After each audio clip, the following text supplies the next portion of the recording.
Bismillah. Assalamualaikum warahmatullahi wabarakatuh. Salam. Alhamdulillahi wa kafa wassalatu wassalamu ala nabil mustafa sayyidina wa maulana Muhammadin wa ala alihi wa ashabihi wa man ikhtafa amma ba'd. Kaum muslimin pemirsa dimanapun Anda berada, kembali lagi berjumpa bersama kami dalam serial kajian akhir zaman yang disiarkan langsung dari studio kami Ma'had Imam Syafi'i Ma'is Cilacap. Insya Allah pada hari ini kita akan membawakan tema serial akhir zaman yang baru. Kita tahu bahwasanya kehancuran alam semesta merupakan sesuatu yang tidak bisa kita tawar. Ia adalah janji Allah Subhanahu wa Ta'ala kepada kita.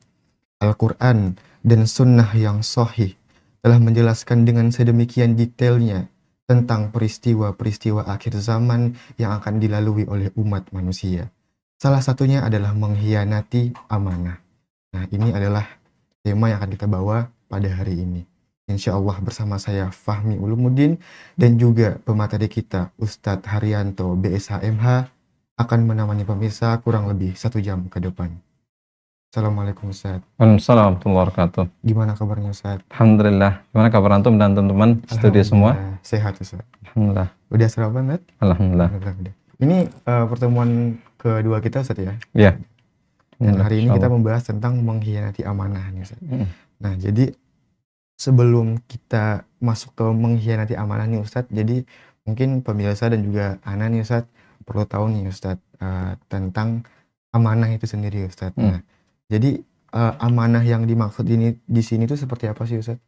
Baik, bismillahirrahmanirrahim. Alhamdulillah wassalatu wassalamu ala Rasulillah wa ala alihi washabbihi wa la haula wa la quwwata illa billah ma ba'd. Ikhwatal kiram, pemirsa sekalian rahimakumullah. Pembahasan kita yang berkaitan masalah salah satu di antara tanda kecil dekatnya hari kiamat, yaitu dengan hilangnya sifat amanah atau dikhianatinya amanah atau hilangnya sifat amanah. Dan ini merupakan salah satu tanda di antara tanda-tanda hari kiamat. Dan yang dimaksud dengan amanah di sini, bagaimana disebutkan oleh para ulama, misalnya Imam Ibnu Katsir rahimahullah, beliau mengatakan bahwasanya menunaikan amanah yang dimaksud adalah sifatnya umum, mencakup segala sesuatu yang merupakan kewajiban seorang hamba, baik yang berkaitan dengan antara dia dengan Allah ataupun antara dia dengan sesama manusia. Ini juga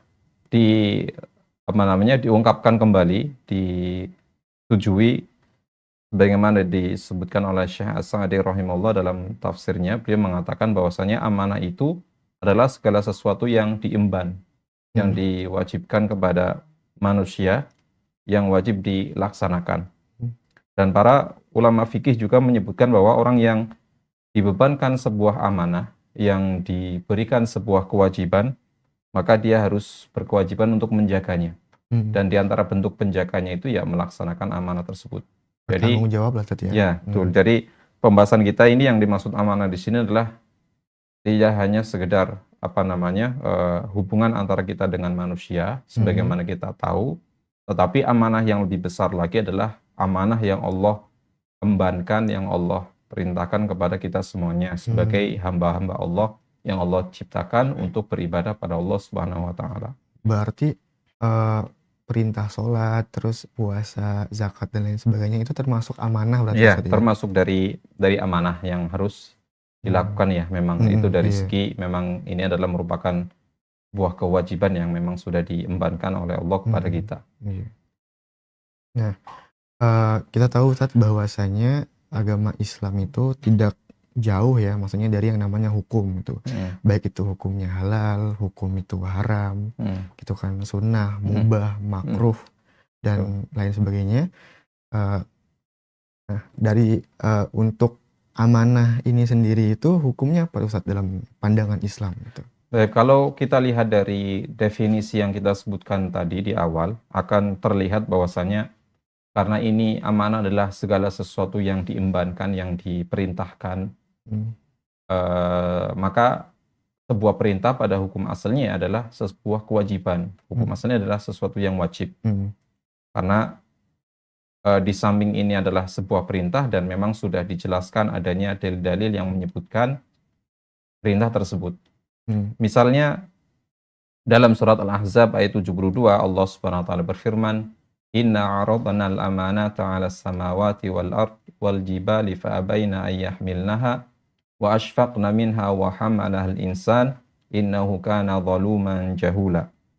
Sesungguhnya kami telah menawarkan kepada langit dan bumi dan gunung amanah. Yang dimaksud dengan amanah di sini adalah syariat Islam. Tetapi fa'abaina ayyahmilnaha wa ashfaqna minha. Tetapi ternyata tiga makhluk Allah yang besar, yaitu langit dengan 7 lapisnya, dan bumi dengan 7 lapisnya, dan gunung-gunung yang ada di muka bumi. Ketika ditawari amanah yang besar ini, mereka menolak.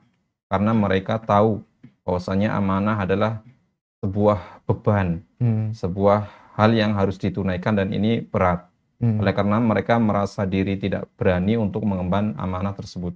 Tetapi ternyata amanah yang ditawarkan oleh Allah kepada makhluk-makhluk Allah yang besar, kemudian mereka tidak mau menerima, ternyata amanah tersebut diambil, diterima oleh manusia. Kenapa mereka mengambil hal itu? Padahal secara asalnya itu kan yang namanya amanah sebuah beban ya. Kalau ibarat kata itu kita tidak perlu memberatkan diri dengan sesuatu yang tidak diwajibkan pada kita. Kalau kita menawarkan diri untuk melakukan sesuatu yang hukum asalnya tidak wajib bagi kita, itu sama saja kita akan merepotkan diri kita sendiri. Tapi kenapa manusia melakukan hal itu?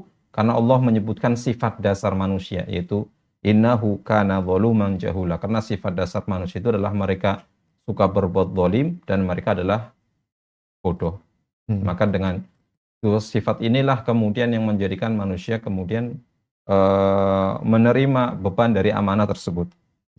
Kemudian dalam ayat yang lain, misalnya dalam surat An-Nisa ayat 58, Allah Ta'ala berfirman, "Innallaha ya'murukum an tu'addul amanati ila ahliha." Sesungguhnya Allah Subhanahu wa taala memerintahkan kalian untuk menunaikan amanah kepada yang berhak. Jadi ini merupakan sebuah perintah, hukum asal dari sebuah perintah adalah sebuah kewajiban. Ya, jadi ini dari ayat-ayat inilah kemudian para ulama mengatakan bahwasanya hukum dari amanah ini, menunaikan amanah adalah hukumnya wajib. Dan Nabi SAW juga menyebutkan dalam hadis riwayat Imam At-Tirmidzi, beliau pernah mengatakan, "Adil amanata ila man tamanaka." Tunaikanlah amanah kepada orang yang memberikan amanah kepadamu. Jadi ayat yang pertama ini menjelaskan tentang amanah yang dimaksud adalah tentang syariat Allah yang Allah bebankan kepada makhluknya. Kemudian ayat yang kedua dan dalil Al-Quran dalil hadis yang kita sebutkan tadi, itu adalah antara amanah antar kita dengan sesama manusia. Jadi kewajiban itu tidak hanya sekedar antara kita dengan Allah, tetapi kewajiban kita kepada sesama manusia. Ketika manusia menitipkan sebuah amanah kepada kita, maka kewajiban kita adalah menunaikan sesuai dengan haknya. Seperti itu. Kalau misalkan ada orang nih tadi ya, maksudnya, terus orang ini tuh menitipkan amanah nih kepada kita. Kemudian setelah kita mendengar amanah yang ingin diberikan ini itu berat gitu kepada kita, itu kita boleh menolak nggak sih, Tat? Ya, seseorang itu harus mengukur dengan kemampuannya masing-masing ya. Tidak semua kewajiban kemudian kita terima. Selama kita mampu melaksanakannya dan itu mendatangkan maslahat kebaikan untuk diri kita pribadi minimal, kemudian keluarga kita dan orang lain, ya itu lebih baik kita terima. Kalau kita mampu, karena maslahatnya akan lebih besar. Tetapi kalau memang kita tidak mampu untuk menunaikannya, daripada kita kemudian nanti berdosa menyia-nyiakan amanah, lebih baik kita tolak ya. Kita tolak dengan cara yang baik tentunya, dengan menjelaskan kondisi kita ya, supaya kita tidak melampaui batas, melebihi batas kemampuan kita. Gitu. Jadi yang namanya amanah ini berarti sesuai dengan apa ya, ala kadar kita gitu saja, porsi kita gitu. Iya. Sesuai dengan kemampuan kita, baru kita nggak mampu, ya udah gitu kita tolak dengan baik lah gitu intinya. Nah, jadi hubungan amanah ini Ustadz dengan akhir zaman ini apa Ustadz? Apa mungkin ada nggak sih Tat dalil gitu yang mengatakan atau menyebutkan bahwasanya hilangnya sifat amanah ini itu adalah salah satu gitu Tat ya, tanda dari telah dekatnya kita dengan hari kiamat gitu Ustaz? Betul. Tadi kita sebutkan di awal bahwasanya di antara salah satu tanda kecil dekatnya hari kiamat adalah ketika amanah itu sudah disia-siakan. Hmm. Karena hal ini berdasarkan sebuah hadis dari riwayat Imam Bukhari di Sahih dari sahabat Abu Hurairah radhiyallahu taala anhu, dia berkata, Rasulullah sallallahu alaihi wasallam bersabda, "Idza dhuyi'atil amanatu fantadhiris sa'ah." Apabila amanah itu sudah disia-siakan, dikhianati, maka tunggulah kehancurannya, tunggulah hari kiamat. Hmm. Qala kaifa idha'atuha ya Rasulullah? Bagaimana sebuah amanah itu disia-siakan? Maka Rasulullah sallallahu alaihi wasallam mengatakan, "Idza usnidal amru ila ghairi ahli fantadhiris sa'ah." Ketika sebuah perkara diserahkan kepada yang bukan ahlinya, maka ini adalah maka tunggulah kehancurannya, maka tunggulah hari kiamat. Maka di sini dalam hadis ini menjelaskan bahwasanya bentuk hilangnya amanah, yang menyebabkan hilangnya sebuah amanah adalah ketika sebuah perkara itu diserahkan kepada yang bukan ahlinya. Dalam sebuah perkataan ya, dalam bahasa Arab dikatakan man takallama fi ghairi fanni ata bil ajaib. Barang siapa yang berbicara dengan sesuatu yang bukan dari bidangnya, maka dia akan mendatangkan keanehan-keanehan. Misalnya ada orang dia ahli dalam hal ekonomi misalnya, tetapi kemudian dia berbicara panjang lebar tentang masalah politik. Biasanya dia akan mengucapkan perkataan-perkataan yang aneh-aneh atau perkataan yang mungkin membuat kisruh, membuat membuat masyarakat menjadi terganggu mendengarkannya. Bisa menyebabkan apa bahasa kita sekarang itu? Menyebabkan kekacauan itu ya. Kontradiksi. Nah, maka di sini sangat jelas bahwasanya ketika sebuah perkara kemudian diserahkan kepada bukan ahli, ini akan menimbulkan orang tersebut tidak akan bisa menunaikan amanah. Seseorang yang tidak memiliki keahlian, tapi kemudian dia dipasrahi sebuah pekerjaan yang bukan keahliannya, dia tidak akan bisa menunaikan hak dari tugas tersebut. Tidak bisa menunaikan tugas secara efektif dan efisien. Walaupun bisa, tapi maksudnya kurang lah gitu saja. Ya, sangat kurang. Seandainya pekerjaan itu bisa dilaksanakan, tetapi akan membuang-buang waktu karena dia tidak bisa melaksanakan dengan cara efektif. Kemudian hadis ini juga memberikan peringatan pada kita, sebuah realita ya di tengah-tengah kita. Kadang kita lihat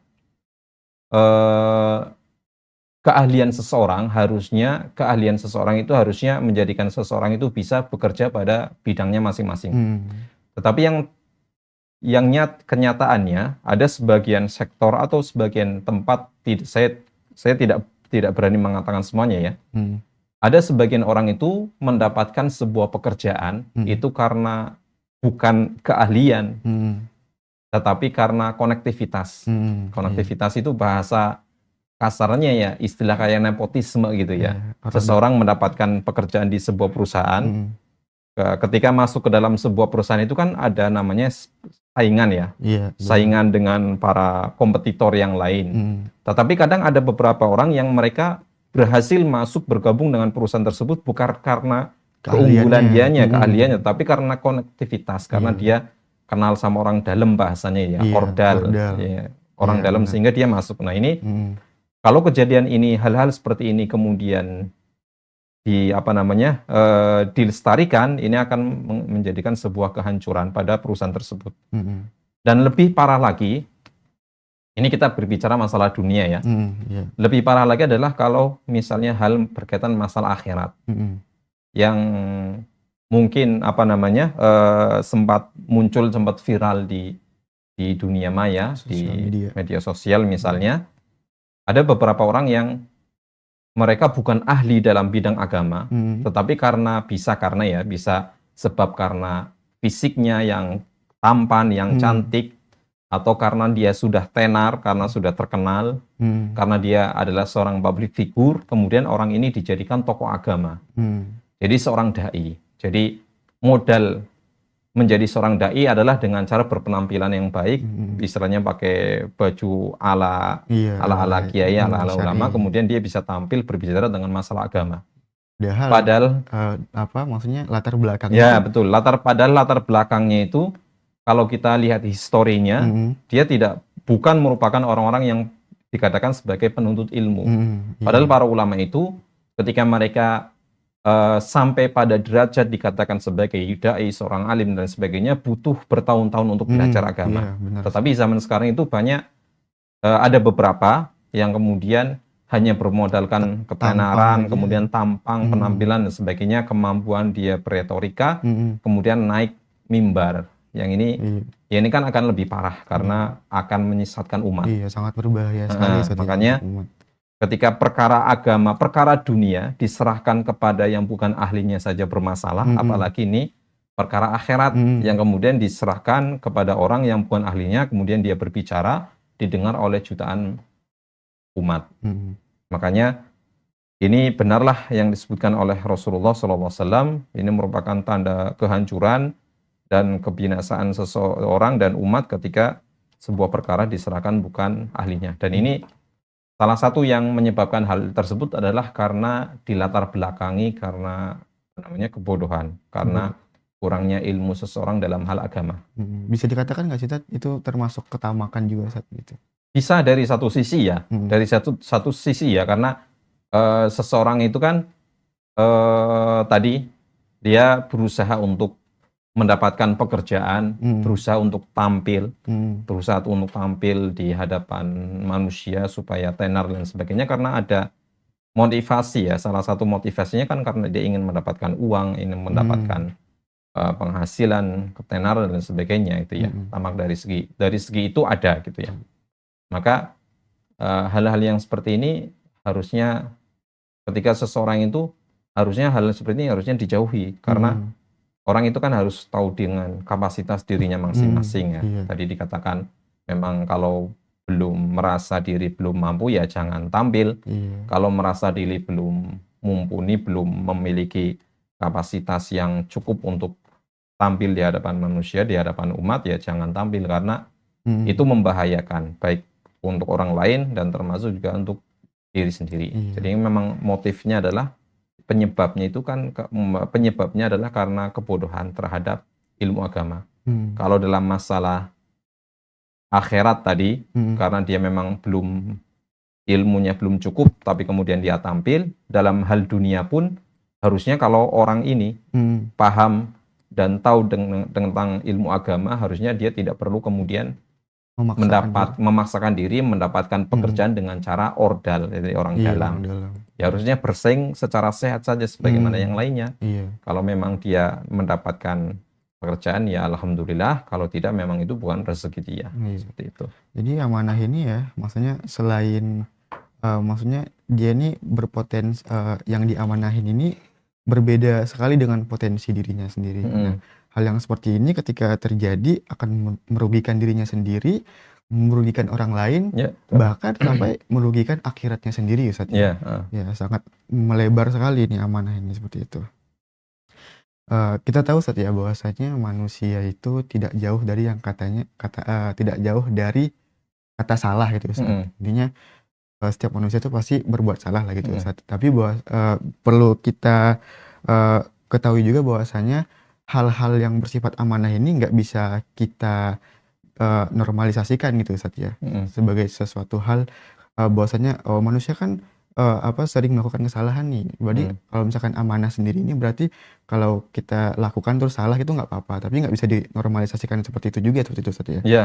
Yang tidak bisa dikatakan sebagai pemakluman yang begitu saja. Dimaklumin, ketika dia sudah bekerja pada bidangnya, kemudian dia sudah berusaha sesuai dengan kemampuannya disertai dengan doa, kemudian ternyata hasilnya tidak sesuai dengan apa yang diharapkan, ya itu sesuatu yang kita bisa maklumi gitu ya. Tapi ketika seseorang mengambil pekerjaan yang bukan ahlinya, bukan bidangnya, kemudian salah, ya memang dia sudah salah dari awal, terlalu melampaui batas. Harus banyak dinasihati ya, Ustaz, ya. Nah, apa maksudnya amanah ini tuh Ustaz, bisa nggak sih Ustaz, maksudnya hilang daripada diri manusia tuh Ustaz? Kalaupun misalkan bisa itu seperti apa Ustaz? Baik, dalam sebuah hadis menyebutkan bahwasanya Rasulullah Sallallahu Alaihi Wasallam menyebutkan dalam sebuah hadis yang diriwayatkan oleh Hudzaifah bin Yaman radhiyallahu taala anhu tentang bagaimana sebuah amanah atau sifat amanah itu hilang pada diri manusia. Hmm. Sahabat Hudzaifah radhiyallahu taala anhu pernah menyebutkan bahwasanya Rasulullah sallallahu alaihi wasallam itu meriwayatkan dua hadis kepada beliau. Dan dua hadis ini adalah hadis tentang bagaimana amanah masuk ke dalam diri manusia, kemudian bagaimana amanah itu tercabut dari manusia. Dan hadis yang pertama itu bagaimana sifat amanah itu ada pada diri manusia itu sudah dilihat, itu sudah nyata terjadi pada zaman beliau ya, zaman sahabat Hudzaifah radhiyallahu taala anhu hidup. Beliau menyebutkan bahwasanya ketika sifat amanah itu singgah pada diri manusia, maka manusia itu akan berusaha belajar, berusaha untuk mengetahui apa yang ada di dalam Al-Quran, apa yang ada di dalam As-Sunnah. Mereka berusaha untuk mempelajari, kemudian mengamalkan ilmu yang telah Allah turunkan kepada Rasulullah SAW. Kemudian hadis yang kedua, dan ini sudah kelihatan karena pada zaman sahabat kita tahu adalah zaman sahabat tabi'in, tabi'ut tabi'in, di mana zaman ini manusia termasuk dari masa-masa keemasan gitu ya, masa-masa di mana mereka dekat dengan agama Allah Subhanahu wa taala. Tapi kemudian masa di mana amanah itu dicabut, Hudzaifah sedang menunggu dan beliau mungkin tidak menemui hal tersebut. Dan beliau menjelaskan bahwasanya bagaimana amanah itu bisa dicabut oleh Allah Subhanahu wa taala ketika Allah menghendaki di mana amanah itu akan dihilangkan dari dada manusia, maka ketika manusia tidur, kemudian amanah itu dicabut, yang tersisa seperti titik-titik hitam dalam hati manusia, kemudian mereka tidur lagi, kemudian sisa-sisa amanah itu dihilangkan, yang tersisa seperti kulit yang melepuh. Ya ibarat kalau misalnya kita ada bara api atau arang gitu ya, arang panas, keinjak sama kita kan, apa namanya, kulit kita melepuh, tapi kan nggak ada kotoran, cuma kita mungkin agak putih-putih, apa namanya, mengembang gitu ya. Ada air-airnya. Ada airnya di dalamnya, tapi tidak kotor. Tapi itu adalah sebuah cacat pada kulit kita. Dan ketika itu seperti melepuh, setelah itu baru kemudian amanah itu dihilangkan. Jadi bertahap. Dan ketika amanah itu sudah hilang, ya manusia otomatis mereka akan melakukan jual beli, mau melakukan aktivitasnya hampir saja tidak ada yang namanya amanah, karena banyak sekali. Jadi di akhir zaman itu akan muncul di mana masa mencari orang yang amanah itu sulit. Sifat amanah adalah sesuatu yang mahal. Ada sebagian orang yang mengatakan, oh si fulan, dia adalah orang yang cerdas, orang yang baik, orang yang kuat dan sebagainya, tapi ternyata orang tersebut tidak memiliki amanah. Jadi ada akalanya ada orang secara penampilan itu baik, bagus, kelihatan ya, ganteng dan lain sebagainya, tapi ternyata dari dalam hatinya itu tidak ada sifat amanah sama sekali. Karena jauhnya dia dari agama Allah Subhanahu wa taala. Jadi ketika amanah itu sudah dicabut oleh Allah Subhanahu wa taala, dan ini merupakan salah satu tanda dekatnya hari kiamat, yaitu ketika manusia sudah mulai menjauh dari agama. Kemudian ketika mereka sudah jauh dari agama Allah Subhanahu wa taala, mereka tidak akan peduli bagaimana mereka bisa mendapatkan kenikmatan dunia. Akan mengambil segala pekerjaan meskipun bukan bidangnya. Yang penting dia dapat kerja, dia bisa melaksanakan aktivitas, meskipun bukan keahliannya, yang penting bisa punya duit dan sebagainya, sehingga ini akan menyebabkan kehancuran dan kerugian pada orang lain. Nanti misalkan kalau dikasih amanah nih, udahlah nanti aja deh sambil berjalan aja. Nah, itu yang bahaya Ustaz ya. Ya, kalau dia bukan termasuk orang yang ahlinya, ini malah membahayakan diri sendiri dan orang lain. Bahkan sampai akhiratnya sendiri, seperti itu Ustaz ya. Untuk amanah ini sendiri Ustaz, itu hukumnya apa sih Ustaz? Ya, tadi kan kita sebutkan bahwasanya amanah itu kan hukumnya wajib hukumnya wajib. Maka Mhm. mengkhianati amanah atau khianat terhadap amanah itu hukumnya haram, sesuatu yang Mhm. diharamkan oleh Allah Subhanahu wa taala. Mhm. Karena Allah Subhanahu wa taala melarang kita untuk berbuat khianat. Mhm. Dalam surat Al-Anfal ayat 27, Allah Subhanahu wa taala berfirman, "Ya ayyuhalladzina amanu la takhunullaha war rasul wa takhunu amanatikum wa antum ta'lamun." Wahai orang-orang yang beriman, janganlah kamu mengkhianati Allah dan Rasul-Nya, Mhm. dan janganlah kalian mengkhianati amanah-amanah yang dipercayakan kepada kalian, sedangkan kalian mengetahuinya. Jadi di Mhm. sini menjelaskan bahwasanya Allah Subhanahu wa taala melarang, mengharamkan kita untuk berkhianat terhadap amanah yang dibebankan, diemban pada kita. Mhm. Ketika di sini kan wa antum ta'lamun, sedangkan engkau mengetahui bahwasanya apa yang kau lakukan adalah sebuah pengkhianatan. Mhm. Kalau apa namanya, dikatakan secara seseorang melakukan sesuatu, Mhm. tidak menunaikan amanahnya, tidak secara sengaja, Mhm. bukan memang kesengajaan dia sudah berusaha ternyata tidak sesuai dengan apa yang dia Iya, cita-citakan, tapi hasil. dia memang sudah berusaha, itu Mhm. sesuatu yang dimaafkan. Mhm. Dia sudah bekerja, dia sudah melakukan sesuai dengan bidangnya. Intinya ikhtiar dulu Ya, lah dia tadi ya? sudah sesuai bidangnya, kemudian dia Mhm. sudah ikhtiar dan berdoa, Mhm. ternyata tidak sesuai, ya ini dimaafkan, bukan sesuatu yang kemudian berdosa. Mhm. Tapi yang berdosa adalah ketika seseorang mengambil alih sebuah pekerjaan yang Mhm. jelas dia tahu bahwa dia itu nggak mampu. Mhm. Tapi Tapi dia dipaksakan. karena mungkin mengharapkan tadi ada motivasi karena tamak terhadap Mhm. apa namanya harta dunia dan sebagainya, sehingga dia mengambil job itu, mengambil pekerjaan itu, Mhm. padahal bukan bidangnya. Mhm. Kemudian terjadi kesalahan, terjadi kerugian misalnya. Maka ini adalah sesuatu yang sifatnya kesengajaan, karena Mhm. dia sudah tahu dari awal tidak mampu, harusnya tidak dia ambil. Mhm. Maka perbuatan seperti ini mengkhianati amanah secara sengaja, ini adalah sesuatu yang dilarang dan diharamkan oleh Allah Subhanahu wa taala. Mhm. Kalau yang namanya haram nih Ustaz ya, kita tahu bahwasanya yang namanya haram itu pasti ada akibatnya kan Ustaz ya. Hmm, Ada sebab, ada akibat. Nah, sedangkan akibat daripada apa yang udah Allah haramkan ini tuh pasti berdampak kepada keburukan seperti itu Ustaz ya. hmm, hmm. Keburukan yang sangat jelas gitu. Nah, jadi dampak buruk dari mengkhianati amanah ini Ustaz apa Ustaz? Jadi mengkhianati amanah, dampak buruk dari mengkhianati amanah ini perkaranya bukan perkara yang remeh ya, tapi Mhm. perkara ini akan terbawa ke akhirat. Ketika seseorang berkhianat dengan jabatan, dengan kekuasaan yang diamanahkan kepada dia, Mhm. maka ini akan menjadi sebuah penyesalan, menjadi sebuah beban bagi dia nanti di hari kiamat. Ini seperti yang disebutkan dalam sebuah hadis di riwayat Imam Muslim, ketika sahabat Abu Dzar Al-Ghifari radhiyallahu taala anhu pernah berkata kepada Rasulullah, "Wahai Rasulullah, maka mengapa engkau tidak memberikan aku jabatan, kekuasaan?" Maka Rasulullah sallallahu alaihi wasallam memberikan nasihat kepada sahabat Abu Dzar radhiyallahu taala anhu sambil memegang pundak pundak sahabat Abu Dzar, dan Mhm. beliau berkata, "Ya Abu Dzar, innaka dha'if wa innaha amanah wa innaha yaumal qiyamati khizyun wa nadamah." Wahai Abu Dzar, sesungguhnya engkau adalah orang yang lemah, bukan lemah secara fisik ya. Tapi Abu Dzar Al-Ghifari ini kan Bani Ghifar. Bani Mhm. Ghifar ini terkenal zaman dulu, zaman jahiliyah sebagai bangsa penyamun. Kalau bahasa kita kayak tukang begal gitu. Berarti kan Mhm. orangnya Penyamun. kuat-kuat. Iya.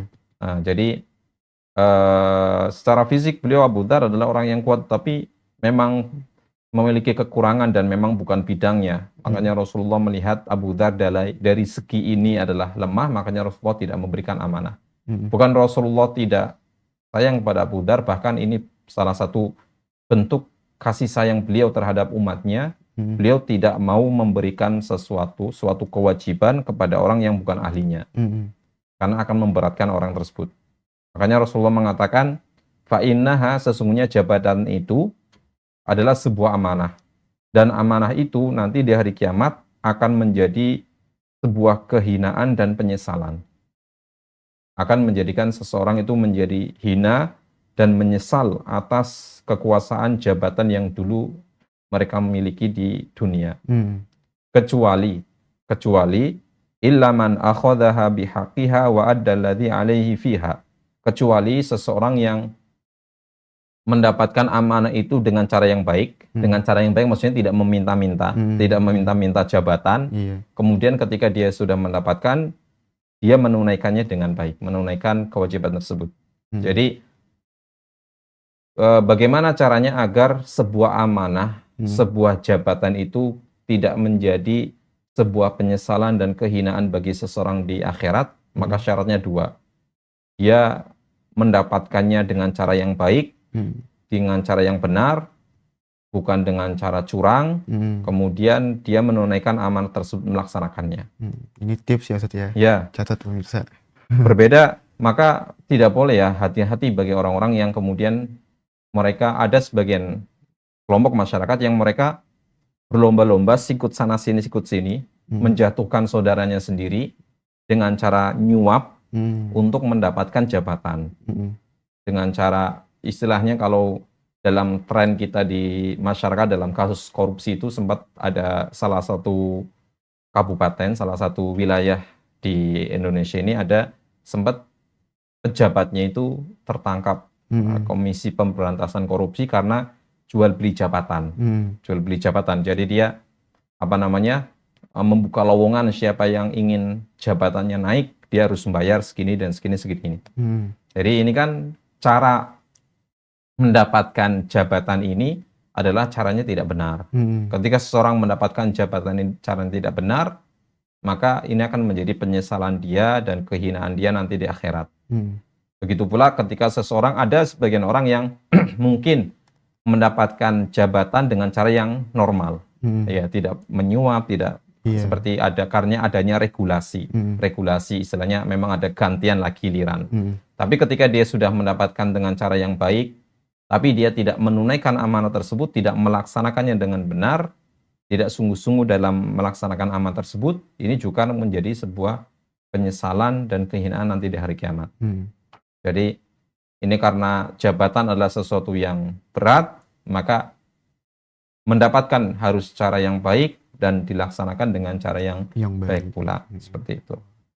Kemudian selain amanah ini, mengkhianati amanah ini akan menjadi sebuah kehinaan dan penyesalan nanti di hari kiamat, karena sifat khianat ini kan termasuk di antara sifat-sifat orang munafik ya. Sebagaimana kita tahu ketika Nabi SAW bersabda, ayatul munafiq salas, tanda-tanda orang munafik ini ada 3. Idza haddasa kadzaba wa idza wa'ada akhlafa wa idza tumina khana. Apabila berbicara dia berdusta, apabila dia berjanji dia mengingkari, apabila dia dipercaya dia berkhianat. Dan ini adalah munafik amali, yaitu sifat orang munafik yang sifatnya sebuah amalan, bukan i'tiqad, bukan keyakinan ya.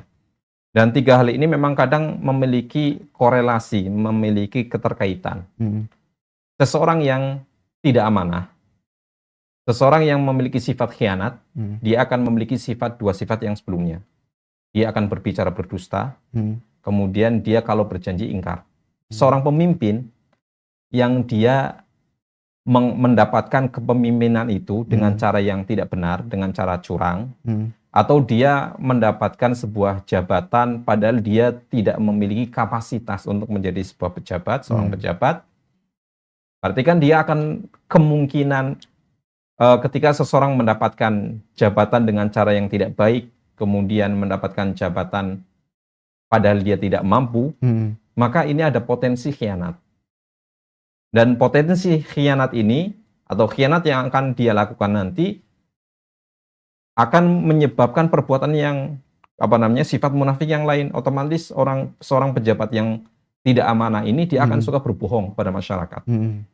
Dan dia suka berjanji kepada masyarakat akan melakukan ini, itu, dan ini, dan itu, membuat janji banyak, dan akhirnya tidak ada realisasinya. Itu karena sifat khianat yang ada pada orang tersebut. Jadi ketika seorang pemimpin, dia sudah berani berbohong terhadap rakyatnya, kemudian tidak melaksanakan janji yang dulu pernah dia janjikan ketika sebelum menjadi pemimpin, berarti orang itu sudah memiliki sifat khianat. Karena Iya. khianat itu ya bakal seperti itu. Iya. Orang yang berkhianat pasti akan berdosa, akan ingkar terhadap janjinya.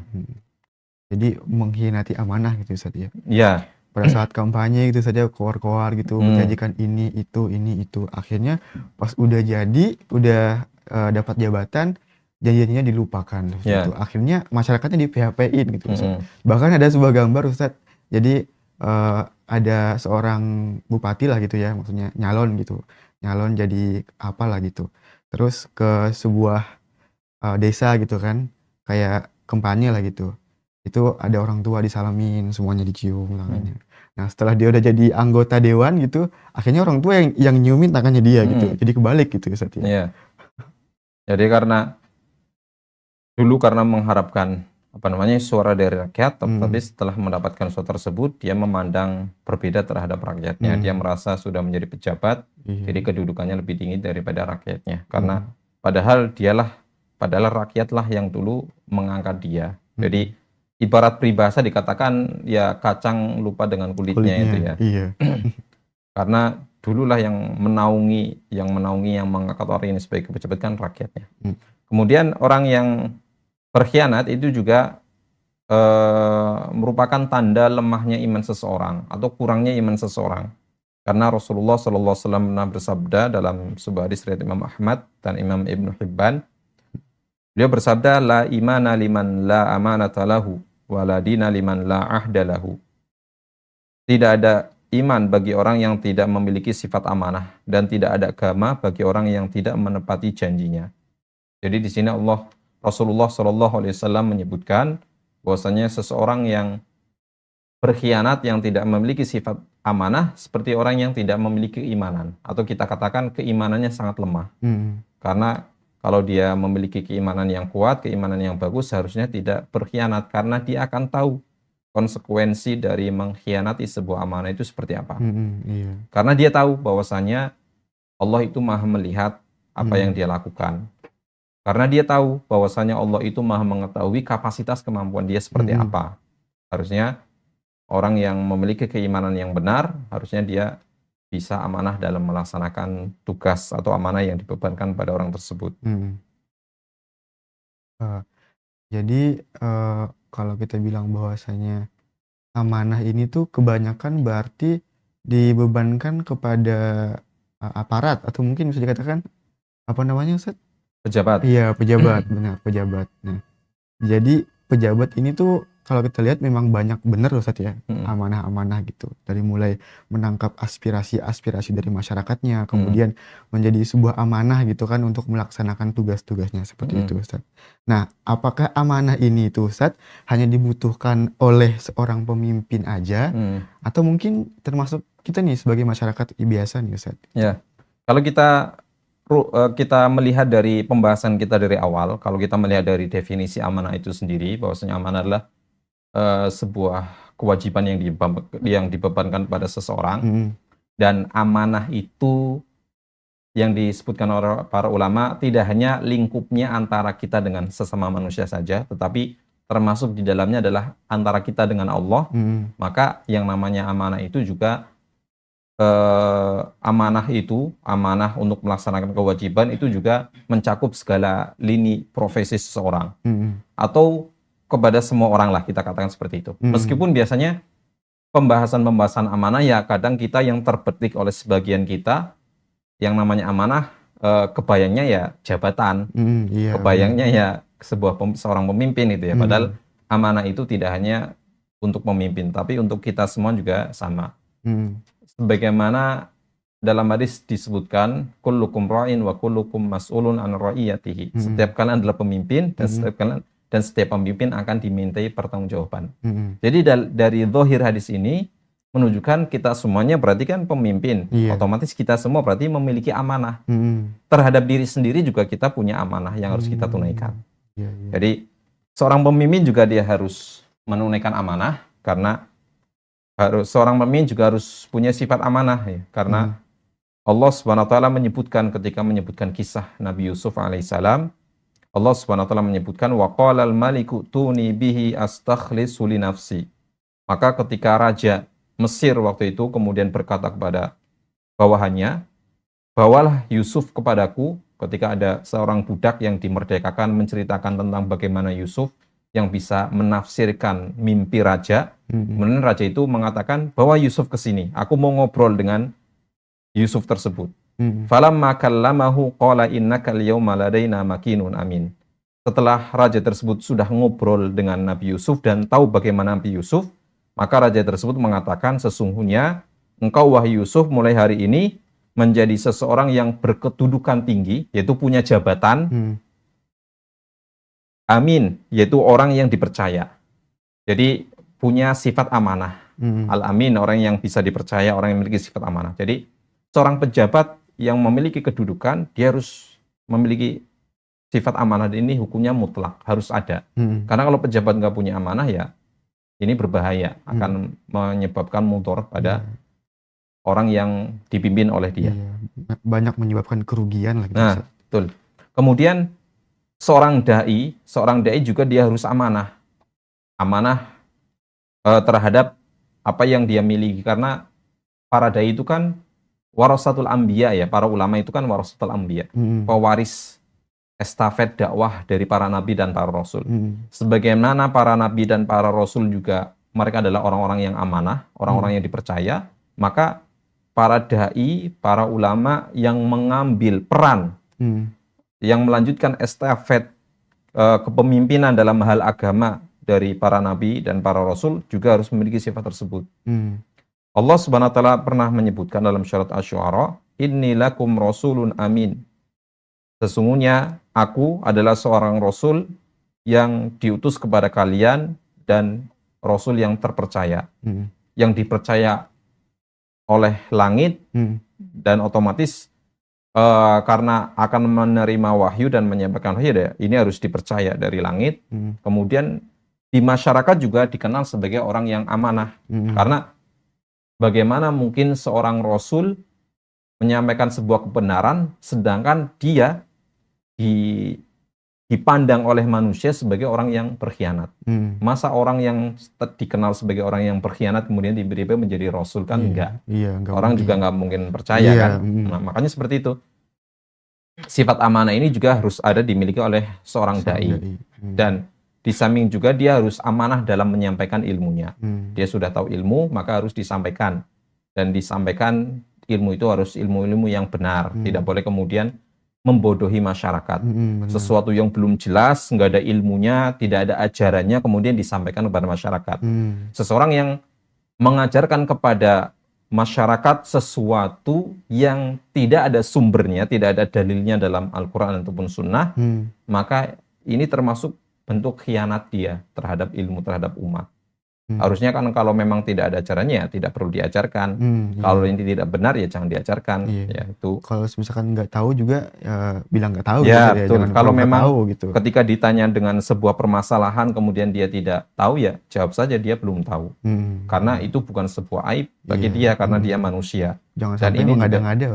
Dan ini juga termasuk bentuk amanah, pelaksanaan amanah. Itu mutlak nggak sih, Ted? Ya, ketika dai? Ya, kalau bagaimana seorang dai kemudian tidak amanah malah berbahaya. Ya, termasuk amanah itu kan ketika seseorang itu tahu kapasitas dirinya.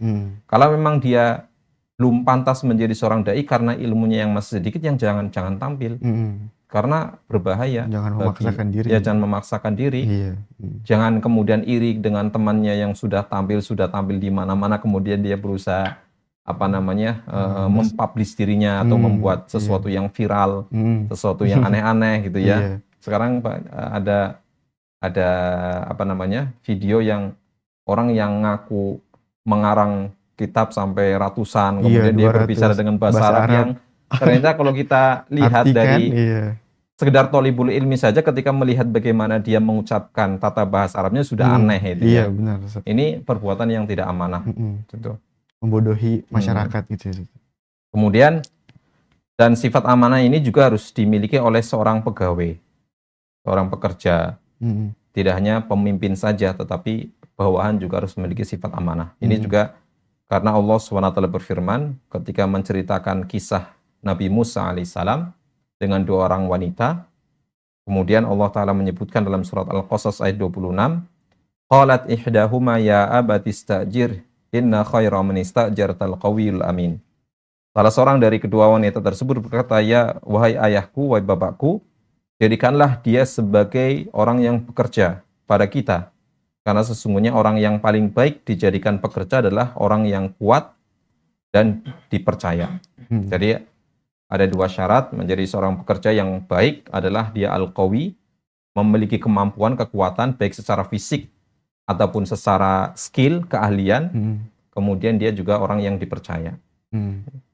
Kemudian kita sebagai seorang muslim pun, seorang yang beriman juga harus memiliki sifat amanah. Karena salah satu sifat orang-orang yang beriman yang disebutkan oleh Allah Subhanahu wa taala dalam surat Al-Mu'minun, orang yang beriman yang akan masuk ke dalam surga Firdausnya Allah Subhanahu wa taala, surganya Allah Subhanahu wa taala adalah mereka memiliki sifat amanah. Allah taala menyebutkan walladzina hum li amanatihim wa ahdihim ra'un, dan orang-orang yang memelihara amanah-amanah yang dipikulkan kepada dia dan menepati janji. Jadi sifat menepati janji dan melaksanakan amanah adalah sifat orang yang beriman yang dijanjikan surga oleh Allah Subhanahu wa taala. Jadi dari penjelasan ini jelas ya bagi kita semua bahwasanya sifat amanah ini tidak hanya harus dimiliki oleh seorang pemimpin, tapi kita semua juga harus memiliki sifat amanah. Baik sebagai pribadi muslim, sebagai kepala rumah tangga juga dia harus amanah. Kemudian seorang pemimpin, baik pemimpin masalah dunia ataupun pemimpin agama, ini juga sama-sama harus amanah. Karena kalau sifat amanah ini hilang dari masyarakat, maka akan yang terjadi adalah kekacauan dan mudorot yang akan melebar kemana-mana. Ada sedikit, Anda mau kasih gambaran nih, Ustaz. Misalnya, Ustaz, contoh ya untuk Ana pribadi misalkan. Nih, Ana misalkan mau ngirim makanan nih misalkan, Ustaz. Ngirim 5 bakwan nih ke teman Ana. Teman Ana. Melalui teman Ana juga nih. Karena 3 orang teman. Ana, terus yang satunya ini teman Ana juga yang Ana suruh untuk ngantar 5 bakwan ini 5 makanan. Iya, 5 makanan ini ke teman Ana yang ada di rumah ini. Nah, terus Ane udah tahu dia ini sering ngantar-ngantar barang gitu. Terus Ane amanahin sama nih orang untuk ngantar makanan ke rumah ini gitu. Nah, setelah Ane amanahin, ternyata yang sampai ke rumah ini bukan 5 makanannya. Tapi udah berkurang jadi 4 gitu. Nah, artinya kan orang ini nggak amanah gitu. Padahal pekerjaannya memang tukang ngantar barang gitu saja. Nah, untuk maksudnya untuk kita bersikap gitu ya, menanggapi orang-orang seperti ini tuh gimana, Ustaz? Cara kita menyikapinya itu, Ustaz. Ya. Jadi bagaimana cara kita bersikap terhadap orang-orang yang berkhianat terhadap kita ya? Jadi kata seperti itu. Nah, Syekhul Islam Ibnu Taimiyah rahimahullah menyebutkan bahwasanya manusia itu dalam menanggapi, membalas pengkhianatan yang dilakukan oleh orang lain terhadap kita itu ada 3 model. Ada yang pertama adalah yang melampaui batas. Jadi orang berkhianat kepada kita, zalim. Ini khianat kan termasuk bentuk kezaliman. Ada orang yang berkhianat kepada kita, berbuat zalim, kemudian kita membalas dengan balasan yang lebih dari itu. Melampaui batas. Maka ini perbuatan yang tidak dibolehkan. Karena perbuatan melampaui batas atau berbuat zalim ini sesuatu yang dilarang. Karena Allah SWT menyebutkan dalam hadis qudsi, Allah Subhanahu wa taala mengatakan, ya ibadi inni haramtu adz-dzulma ala nafsi wa ja'altuhu bainakum muharraman fala tadzalamu. Wahai hamba-hambaku, sesungguhnya aku mengharamkan zalim, perbuatan kezaliman terhadap diriku, maka aku haramkan, aku jadikan perbuatan zalim itu haram di antara kalian. Jadi kalau membalas dengan balasan yang lebih dari itu, maka ini tidak dibolehkan. Yang kedua adalah ketika kita menanggapi pengkhianatan yang dilakukan oleh orang lain atau kezaliman orang lain terhadap kita dengan cara kita membalas dengan yang semisal. Ini kita boleh membalas, tapi harus yang semisal. Tidak boleh melebihi itu. Karena ini berdasarkan firman Allah Subhanahu wa taala dalam surat Al-Baqarah ayat 194, "Faman i'tada 'alaikum fa'tadu bimisli ma i'tada 'alaikum." Oleh sebab itu, barang siapa yang menyerang kalian, maka seranglah ia dengan yang seimbang. Jadi, Kalau kita memang ada niatan membalas, maka balaslah dengan balasan yang seimbang. Kalau kita mampu ya, kalau kita bisa menakar kemampuan kita, mengontrol diri kita, kita bisa membalas dengan balasan yang setimpal. Atau dengan cara yang ketiga, dan ini lebih baik, yaitu memaafkan, menasehati, kemudian memaafkan. Mendoakan juga. Ya, mendoakan dia. Dan ini juga ini lebih baik. Karena Allah SWT berfirman, "Faman 'afa wa aslaha fa ajruhu 'ala Allah." Barang siapa yang memaafkan dan berbuat baik, maka pahalanya di sisi Allah SWT. Dan Rasulullah SAW juga pernah bersabda, "Wala takhun man khonaka." Dan janganlah engkau berbuat khianat terhadap orang yang berkhianat kepadamu. Jadi ini sikap yang paling baik itu ya, tidak membalas pengkhianatan tersebut dengan pengkhianatan yang semisal. Karena kalau kita membalas pengkhianatan seseorang dengan pengkhianatan juga, berarti teman kita berdosa, kita juga dosa. Sama-sama mendapatkan dosa. Kalau yang lebih baik ya kita memaafkan. Tetapi memaafkan itu bukan berarti tidak menasehati. Tetap maafkan disertai dengan nasihati, karena tujuan dari memaafkan ini kan untuk perbaikan, bukan untuk menutupi kesalahan. Jadi ada orang berbuat salah sama kita, ya kita nasihati, kita jelaskan, tujuannya adalah untuk perbaikan, bukan kemudian sudahlah dilupakan sudah. Ini bukan maslahat yang muncul, bisa jadi orang tersebut nanti akan melakukan hal yang serupa. Karena dengan adanya nasihat ini kan karena tujuan kita supaya ada perbaikan pada orang tersebut. Jadi kalau misalkan kita tinggalkan langsung, bisa jadi nanti silaturahminya terputus juga. Dan kalau seandainya membalas dengan yang semisal, terkadang balasan dengan yang semisal itu kadang agak susah. Apalagi ketika seseorang membalas kezaliman orang lain di saat dia sedang marah. Kalau di saat dalam kondisi kita sedang marah, kemudian kita membalas kezaliman orang lain, biasanya kita akan lebih melampaui batas. Karena ada tambahan keselnya kesel sama orang tersebut, otomatis akan menyebabkan keburukan yang lainnya. Seperti itu. Baik, nah, jadi dari 3 tadi itu yang paling baik ternyata memaafkan. Ya, memaafkan dan menasehati ya, dengan menasehati tentunya. Ya. Jadi mungkin yang terakhir Ustaz ya, gimana sih Ustaz biar kita ini memiliki gitu sifat daripada amanah ini? Jadi ada beberapa kiat, beberapa tips agar kita bisa memiliki sifat amanah. Ya, kalau kita melihat penjelasan di awal itu kan salah satu yang menyebabkan seseorang itu berbuat khianat karena minim ilmu agama. Jadi dia harus belajar ilmu agama yang benar agar dia tahu, dia paham, dan dia yakin bahwasanya Allah itu Maha melihat, Allah Maha tahu. Dan agar dia tahu bahwasanya amanah adalah sebuah kewajiban yang akan dimintai pertanggungjawaban di akhirat. Agar dia tahu bahwasanya amanah itu ketika tidak ditunaikan akan menjadi sebuah penyesalan nanti di akhirat, kehinaan dan penyesalan. Kemudian yang kedua, dia harus berusaha berteman dengan orang-orang yang memang amanah. Ada kalanya orang amanah, tetapi ketika dia bergaul dengan lingkungan yang tidak amanah, dia akan terbawa. Kalau dia tidak kuat ya. Karena almar'u ala dini khalili falyanzur ahadukum man yukhalil. Agama seseorang itu tergantung dengan agama teman dekatnya. Maka lihat dengan siapa kalian bersahabat. Kemudian dia harus bersabar. Ada kalanya seseorang itu mau tidak mau, mungkin sudah terlanjur, dia bekerja di sebuah instansi, di sebuah lembaga yang memang syarat dengan adanya tindakan yang khianat. Seperti ada sebagian lembaga, tidak banyak, ada banyak oknum-oknum yang kemudian mereka menjadi adat ya, menjadi kebiasaan di lingkungan tersebut, berbuat suap, berbuat korupsi kecil-kecilan, kemudian berbuat kezaliman yang lain yang itu menunjukkan tidaknya amanah.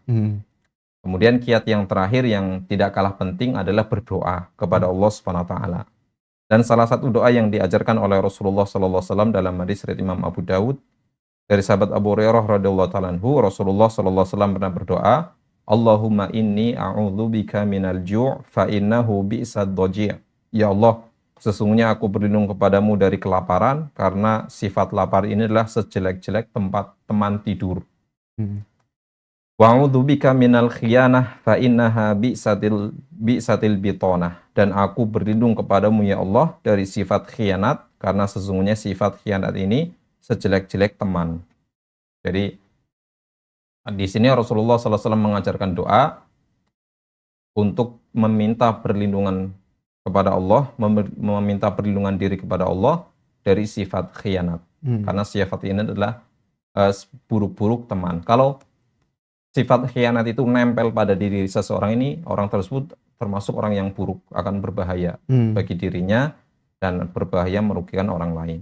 Makanya di sini Rasulullah SAW mengajarkan kepada kita doa, salah satu doa agar kita terbebas dari sifat khianat tersebut.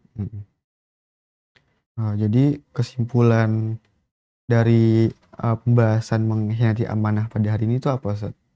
Mungkin sedikit pesan ya sebagai penutup bagi ikhwas sekalian rahimakumullah, bahwasanya amanah ini adalah sebuah kewajiban yang Allah bebankan pada kita. Minimal paling tidak kita sebagai manusia secara individu adalah sebagai hamba Allah, kita juga punya kewajiban yang harus kita tunaikan kepada Allah, di samping dengan kewajiban-kewajiban lain yang bersifat duniawi. Maka kita sebagai seorang muslim harus menunaikan amanah tersebut, karena amanah ini perkaranya, urusannya tidak hanya di dunia saja, tetapi nanti juga akan dibawa di akhirat. Maka kita harus berusaha kuat tenaga dan kita harus tahu diri dengan kapasitas kita agar kita bisa melaksanakan amanah. Dan jangan lupa untuk senantiasa berdoa pada Allah Subhanahu wa taala agar dijauhi sifat amanah, dan berdoa pada Allah, minta pertolongan kepada Allah agar kita diberikan kemampuan, kemudahan untuk melaksanakan amanah yang dibebankan pada kita. Wallahu ta'ala alam. Baik, mungkin itulah tadi beberapa sifat amanah ya, baik yang bersifat mudorot maupun maslahat yang sudah disampaikan. Semoga apa yang telah disampaikan bisa bermanfaat buat Anda pribadi dan juga pemirsa yang ada di rumah ya, bahwasanya amanah ini ya sangat-sangat berpengaruh kepada diri kita pribadi dan juga akhirat kita. Mungkin ini saja yang dapat kita sampaikan dari studio kami. Kami mohon pamit undur diri. Wassalamualaikum warahmatullahi wabarakatuh. Salam.